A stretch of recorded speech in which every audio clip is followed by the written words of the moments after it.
And then I'll just go ahead and then give myself a little bit of a monochromatic look just by putting a little bit of it as eyeshadow as well. If you like really high pigmented makeup that you can multi-purpose on all areas of your face and that's very easy to be able to blend out, then you might like this one by FV. The color that I'm going to show you is the 07 Love. It's this really beautiful pink color, but something that I wanted to point out is that this is so highly pigmented that you really want to make sure you're not applying too much of it. The way that we do that is we just take the brush applicator. It's a giant doe foot applicator, and you're going to come over here to the top and then just make sure that you're taking off any of the excess before you go to put it on your face. You do have a little bit of playtime after you put this on. All I do is I just take a couple of dots here before I go to blend things out, and I usually like to do these sort of tapping motions when I go to put it onto my skin. And something great about this is if you have sensitive skin like me, you don't have any kind of issues with it at all. Now you can build up the formula because it is so pigmented. I usually like to start out with a little bit, and then if I want a little bit more, then I can go ahead and then just apply a little bit just like this. Another thing that I noticed is I don't wear foundation, but I do wear BB cream, and this plays very well with all of your other makeup products. I don't notice that things come off when I go to put this on,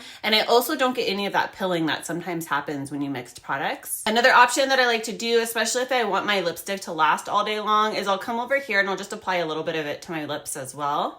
You can blot this in, and this color in particular is super natural. And we'll come over here to this side and just apply a little bit more. This shade is matte, but there's just this very, very subtle sheen to it. I usually have a very gentle hand, especially when I'm putting on my blush. So sometimes I'll just go back and forth until I have the pigment exactly how I want it to be. And something else that I'll do every once in a while is I'll come over here to my finger, and then I'll just go ahead and then give myself a little bit of a monochromatic look just by putting a little bit of it as eyeshadow as well. This also works great as an eyeshadow base if you wanted to be able to put eyeshadow right on top of it too. And you'll notice the difference between this eye and this eye. It kind of just helps to waken things up a little bit. And something else that's really great about this formula is it's very forgiving. So if you accidentally make a mistake, it's not the type that feels like it's going to stain your skin instantly. I like this a lot. I'm really glad that the company sent me this to try, and hopefully this helps.